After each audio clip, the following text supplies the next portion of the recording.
NBA legends you didn't know had deadly diseases. What if the greatest battles in NBA history were never played on the court, behind the highlights, championships, and legendary stat lines? Some of basketball's biggest icons were quietly fighting diseases that could and sometimes did end their lives. These weren't rumors or myths. They were medical realities hidden in plain sight. Today, we're pulling back the curtain on the illnesses the world never saw and the consequences of discovering them too late. This is not just about basketball, it's about survival. Subscribe to Legends of Black Excellence and stay with us because these stories might change how you see greatness forever.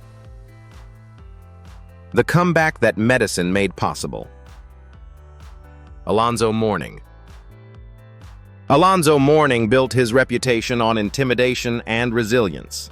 A dominant defensive force, seven-time NBA All-Star, and one of the fiercest competitors of his generation, Mourning averaged 17.1 points, 8.5 rebounds, and 2.8 blocks per game at his peak. By the late 1990s, he was not only the cornerstone of the Miami Heat, but also a symbol of physical dominance in a league built on power and endurance. No one watching him battle Shaquille O'Neal or anchor elite defenses could have imagined that his greatest opponent would come not from another team, but from inside his own body. In 2000, during a routine physical, Mourning received a diagnosis that would instantly derail his career: focal segmental glomerulosclerosis, or FSGS, a rare and progressive kidney disease that causes scarring of the kidney's filtering units. The condition often leads to kidney failure, especially if undetected. Mourning later described alarming symptoms: extreme fatigue, severe swelling in his legs, and foamy urine caused by protein leakage, classic warning signs he admitted he might have ignored without medical screening. How many elite athletes or everyday men push through symptoms instead of listening to their bodies? That single checkup may have saved his life. The disease worsened rapidly. By 2003, Mourning required a kidney transplant, receiving a donated kidney from his cousin Jason Cooper. At the time, many believed his basketball career was permanently over. Organ transplants and professional sports rarely coexist, particularly in a league as physically demanding as the NBA. Mourning faced skepticism, physical setbacks, and the psychological weight of uncertainty. Yet through strict medical supervision, disciplined conditioning, and relentless mental focus, he defied expectations few thought possible. Against nearly every prediction, Mourning returned to the NBA. In 2006, he achieved one of the most extraordinary comebacks in sports history by winning an NBA championship with the Miami Heat. He became the first player ever to win a title after receiving an organ transplant.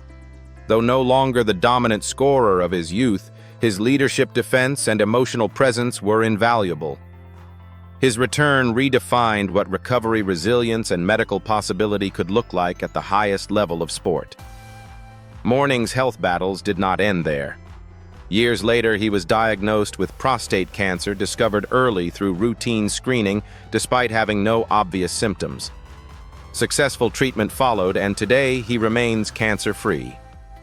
His story stands as powerful proof that early detection and modern medicine save lives, not just careers. Mourning transformed survival into advocacy, urging men, especially African-American men, to take their health seriously.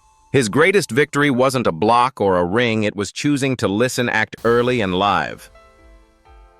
Playing basketball with a broken heart. Pete Maravich. Pete Maravich was basketball imagination made flesh. Long before analytics or pace and space, he played with flair that felt decades ahead of its time. No-look passes, impossible angles, and a scoring touch that turned gyms into theaters. At LSU, without a three-point line, he averaged an astonishing 44.2 points per game, a record that still stands. In the NBA, he averaged 24.2 points over his career and earned 5 All-Star selections. Fans saw artistry and freedom. What no one saw was the hidden price his body was paying for every breathtaking possession. Unknown to Maravich and everyone around him, he was born with a catastrophic congenital heart defect. His left coronary artery never existed. The left coronary artery supplies most of the oxygen-rich blood to the heart muscle. Without it, the heart must improvise, creating abnormal pathways and compensations that strain the organ under stress. Cardiologists later said this condition should have prevented intense athletic competition entirely. Yet Maravich ran cut, jumped and scored at elite speed night after night.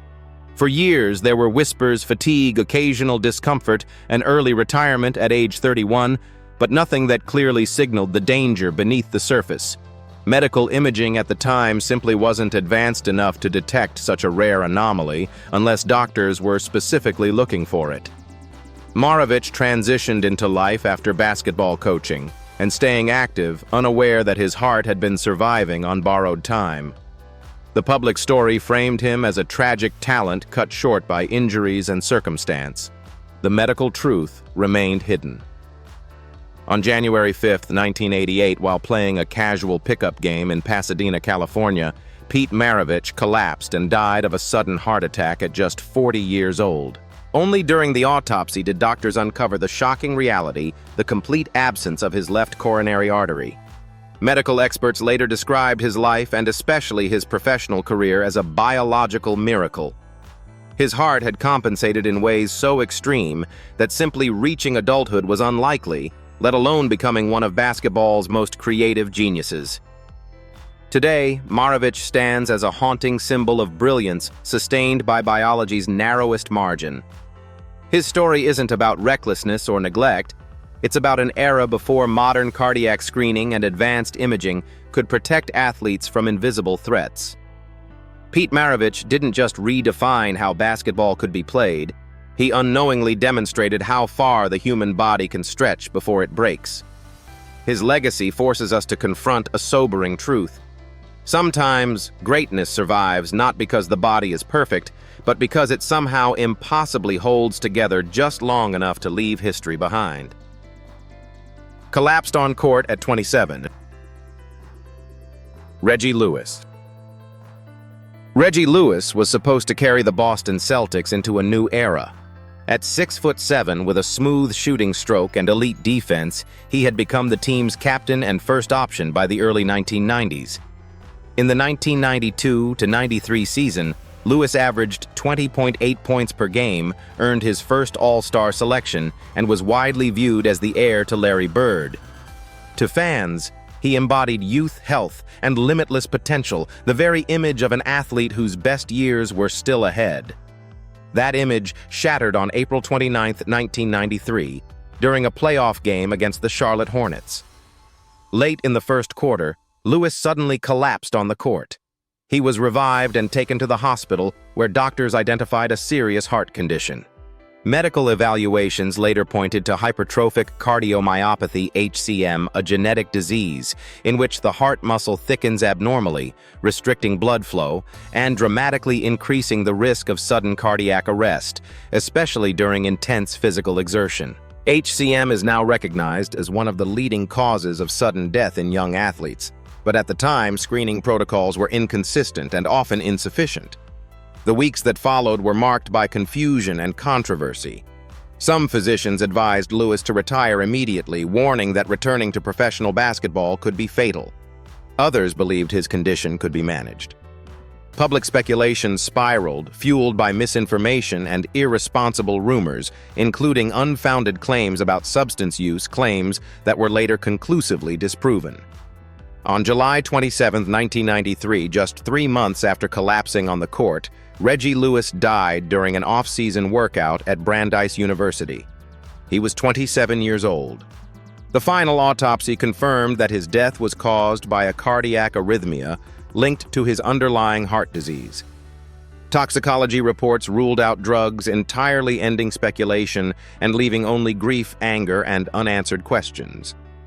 The Celtics retired his number 35 jersey, but no banner could compensate for the life that was lost.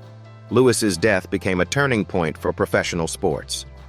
It exposed the deadly consequences of missed or misunderstood diagnoses and helped drive major changes in cardiac screening protocols across the NBA.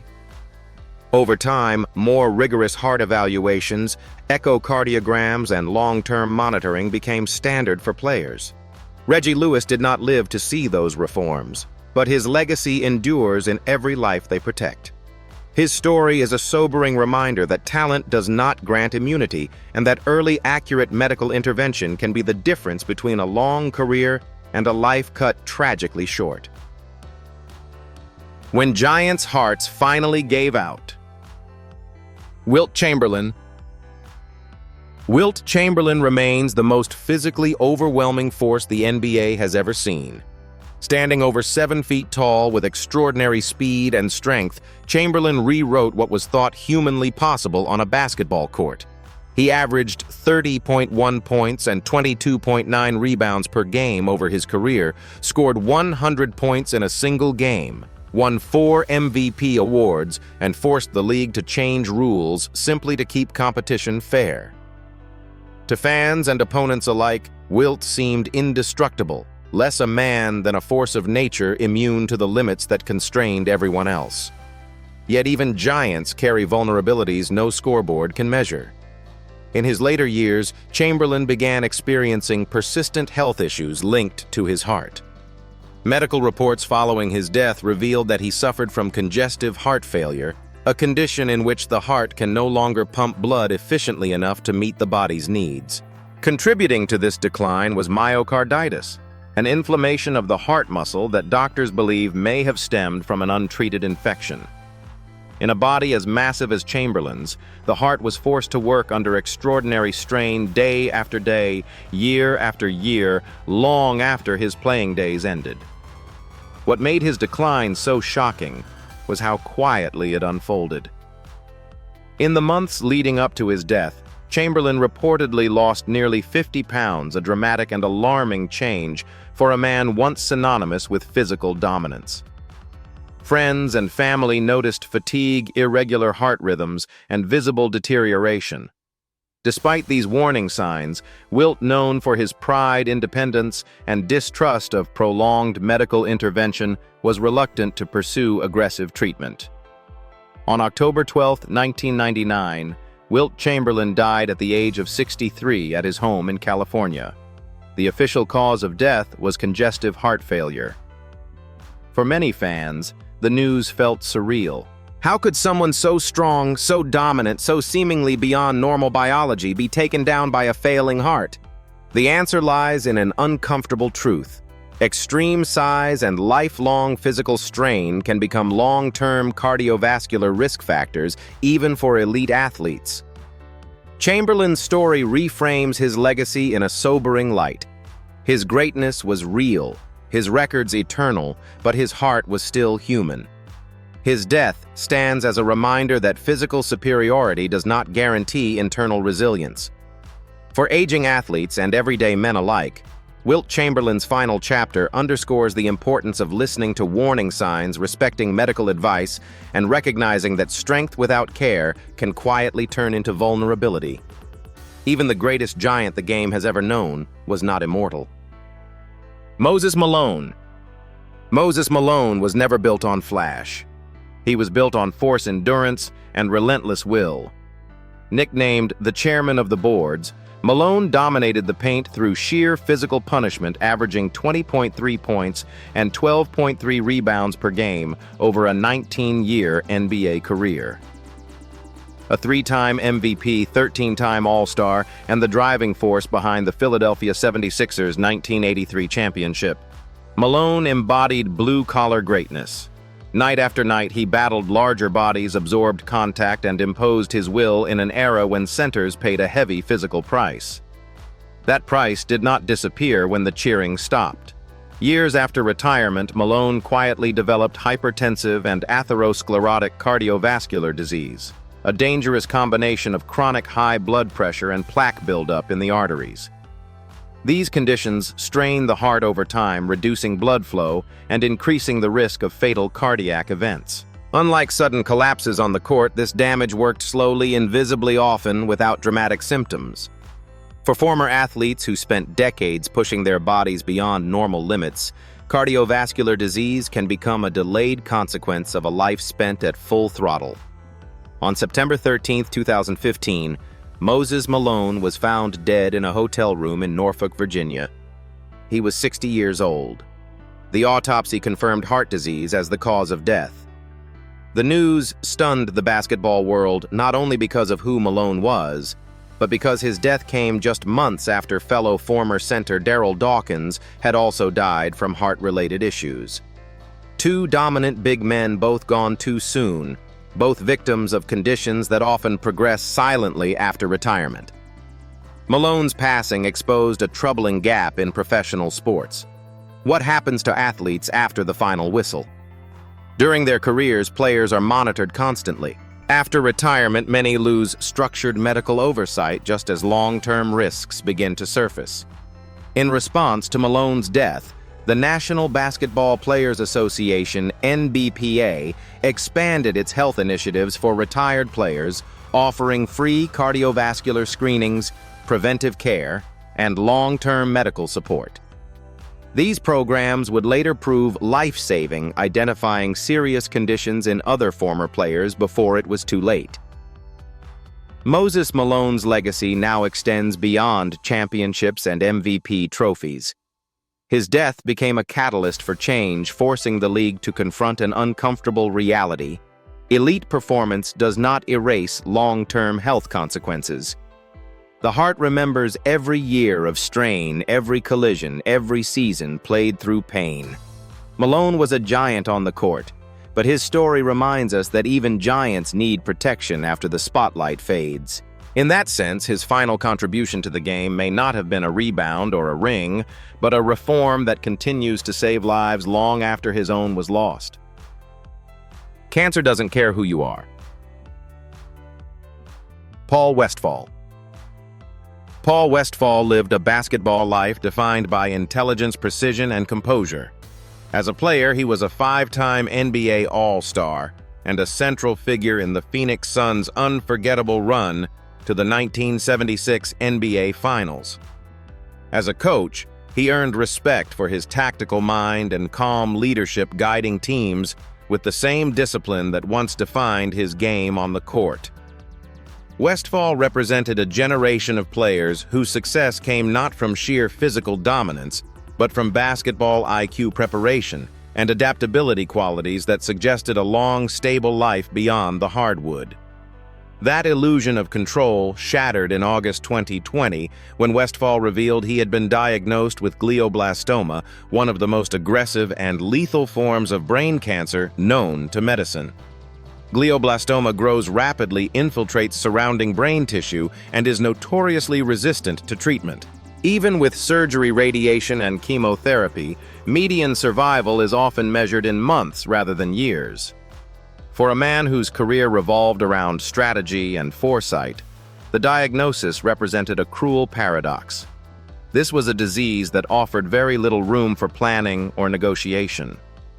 Westphal confronted the illness with characteristic dignity.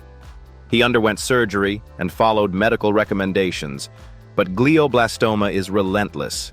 The cancer attacked the very organ that had shaped his legacy, his mind.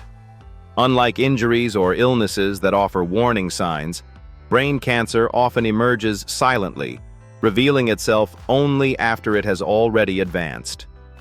On January 2nd, 2021, Paul Westphal passed away at the age of 70. Tributes poured in from across the NBA, honoring not only his achievements, but the grace with which he faced his final challenge. His death underscored the indiscriminate nature of cancer, particularly glioblastoma, which continues to claim lives despite decades of research.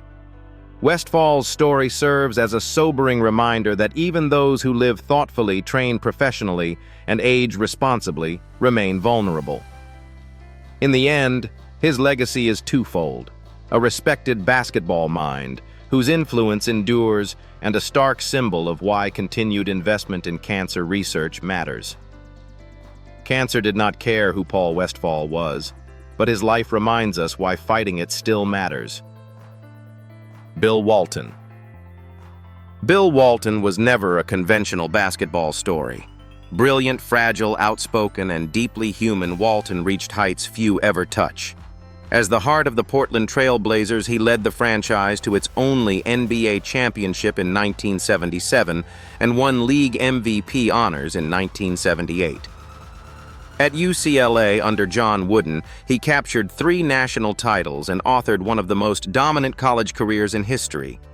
Yet Walton's professional life was defined as much by physical suffering as by greatness. 37 orthopedic surgeries, chronic pain, and years of rehabilitation that tested his spirit long after the cheers faded. After retirement, Walton reinvented himself as a beloved broadcaster known for his infectious enthusiasm, philosophical tangents, and unfiltered joy for the game. To viewers, he appeared energetic, curious, and fully engaged with life. That visibility made the news of his illness all the more jarring. In his later years, Walton was diagnosed with prostate cancer, one of the most common cancers among men in the United States, particularly those over 50. Prostate cancer often develops slowly and can remain asymptomatic for years, which is why regular screening through PSA blood tests and clinical exams plays such a critical role in outcomes. Despite advances in treatment, prostate cancer can become life-threatening if discovered late, or if it progresses aggressively. Walton kept many details of his diagnosis private, choosing dignity over spectacle. What is known is that he faced the disease with the same resilience that defined his playing career, enduring discomfort, uncertainty, and the psychological toll that accompanies a cancer diagnosis. On May 27, 2024, Bill Walton passed away at the age of 71 with complications related to prostate cancer cited as the cause of death. Tributes poured in from across the sports world, celebrating not only his championships and accolades, but his authenticity and joy for life. His passing reignited conversations about men's health, particularly the importance of early detection. Medical experts consistently emphasize that prostate cancer, when caught early, has a very high survival rate. When caught late, the outcome can change dramatically. Bill Walton's legacy now carries an added weight. Beyond banners, MVPs, and unforgettable broadcasts, his final chapter stands as a cautionary reminder. Athletic achievement does not equal immunity, and enthusiasm for life does not replace medical vigilance. His story urges men, especially those entering middle and older age, to prioritize routine screening, ask questions, and act early. Walton gave everything to the game. In remembering how cancer ultimately claimed him, his life delivers one last assist toward awareness that can save others long before it's too late. Living with cancer, fighting for others. Kareem Abdul-Jabbar. Kareem Abdul-Jabbar built his legacy on longevity, discipline, and intellectual depth. A 6-time NBA champion, 6-time MVP, and for decades the league's all-time leading scorer, Kareem played 20 seasons while averaging 24.6 points and 11.2 rebounds per game, a level of sustained excellence almost unheard of in professional sports. Even after retirement, he remained a towering presence as a writer, historian, and cultural commentator. Few athletes seemed better prepared for life after basketball. Yet in 2008, Kareem was forced to confront a battle that no amount of preparation could fully control. At age 61, Kareem revealed that he had been diagnosed with chronic myeloid leukemia, CML, a rare form of blood cancer caused by a genetic mutation known as the Philadelphia chromosome. Decades earlier, CML was often a death sentence, but advances in targeted oral therapies, particularly tyrosine kinase inhibitors, had transformed it into a manageable chronic condition for many patients. Kareem responded to treatment and continued to live actively later, describing his survival as a direct result of access to cutting-edge medicine. His experience highlighted a critical reality: modern science can save lives, but only if patients can reach it. Years later, Kareem faced another diagnosis: prostate cancer. unlike CML, prostate cancer is far more common, particularly among older men, and African American men face significantly higher risks of both diagnosis and mortality. Kareem chose not to hide this second battle. Instead, he spoke publicly about the emotional and physical toll of cancer, emphasizing the importance of early detection and routine screening. Rather than retreat, Kareem transformed illness into advocacy. He became a leading voice for health equity, repeatedly stressing that his survival was tied not only to medical breakthroughs, but to privileged access to specialists' consistent care and the ability to afford treatment. Through partnerships with institutions like UCLA, he has pushed for expanded healthcare access education and screening programs for marginalized communities. Kareem has been clear: talent, fame, and wealth should not determine who lives and who dies. His advocacy reframed cancer not just as a personal struggle, but as a systemic issue rooted in inequality. Kareem Abdul-Jabbar's story is no longer only about basketball greatness. It is about living with chronic disease in the modern era and refusing to stay silent about who gets saved by science and who gets left behind. By surviving both CML and prostate cancer, and by using his platform to demand fair access to care, Kareem redefined what victory looks like after the final buzzer. His most enduring legacy may not be the skyhook, but the voice he continues to raise for those whose lives depend on being seen, screened, and treated in time. The healer who became the patient. Dikembe Mutombo. Dikembe Mutombo was never defined solely by basketball. An 8-time NBA All-Star and 4-time Defensive Player of the Year, Mutombo became iconic for his finger wag and shot-blocking dominance, averaging 2.8 blocks per game over an 18-year career. Yet even at the height of his fame, his identity stretched far beyond the court. Fluent in multiple languages and deeply connected to his roots in the Democratic Republic of Congo, Mutombo viewed basketball not as an end, but as a platform one he intended to use for something far greater than personal glory. That purpose took physical form in 2006, when Mutombo opened the Biamba Marie Mutombo Hospital in Kinshasa, named after his late mother. The hospital was built to serve communities with limited access to medical care, offering services ranging from maternal health to cancer treatment. For years, Mutombo championed the belief that healthcare is a basic human right, not a privilege reserved for the wealthy or geographically fortunate. He fundraised relentlessly, partnered with global health organizations, and used his celebrity to spotlight medical inequality across Africa. He was a healer by advocacy, if not by profession. In 2022, the roles reversed. Mutombo was diagnosed with a brain tumor, a life-threatening condition that demanded immediate and intensive treatment. The irony was impossible to ignore. Here was a man who had spent decades fighting for hospitals, doctors, and access to care, now facing a diagnosis that would test the very system he had long defended. Thanks to access to world-class medical specialists, Mutombo began treatment, confronting the disease with the same calm resolve that once anchored NBA defenses. Mutombo's illness did not weaken his mission, it sharpened it. Even while undergoing treatment, he continued speaking publicly about healthcare access, reminding audiences that his survival depended on resources unavailable to millions. His diagnosis transformed his advocacy from principle into lived reality. Mutombo's story exposes a hard truth.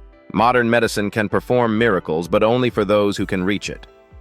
By facing a brain tumor while remaining committed to expanding care in Africa, Dikembe Mutombo became more than a humanitarian symbol. He became proof that compassion, when tested personally, can grow stronger, not quieter.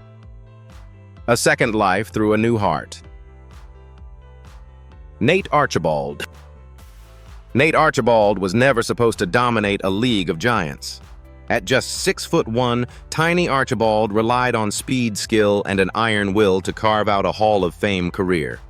He remains the only player in NBA history to lead the league in both scoring 34.0 points per game and assists 11.4 per game in the same season, 1972 to 73.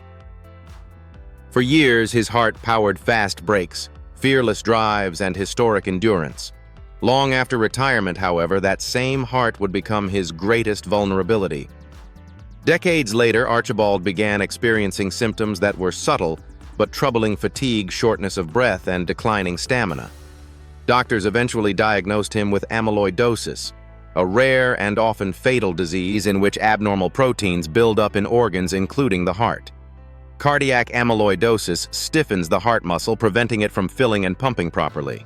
The condition is notoriously difficult to diagnose early because its symptoms mimic normal aging or common heart disease. By the time Archibald's condition was identified, his heart had deteriorated so severely that conventional treatments were no longer enough. In 2018, at the age of 69, Archibald underwent a heart transplant, a procedure rarely performed on patients of that age and almost unheard of among retired professional athletes. The surgery was made possible by early detection through medical screenings offered to former NBA players. Programs expanded after multiple retired stars died from undiagnosed heart conditions. The transplant quite literally gave Archibald a second life. Archibald's recovery became a powerful validation of the NBA's evolving approach to post-career healthcare. His survival highlighted the critical importance of ongoing cardiovascular screening for retired players whose bodies often pay delayed costs for years of elite competition. Today, Archibald speaks openly about his experience, crediting medical science donor generosity and preventive programs for saving his life. His story reframes legacy in a new light. Beyond records and accolades, Nate "Tiny" Archibald stands as living proof that proactive medical care doesn't just extend careers, it saves lives long after the final buzzer. The silent battles behind the logo.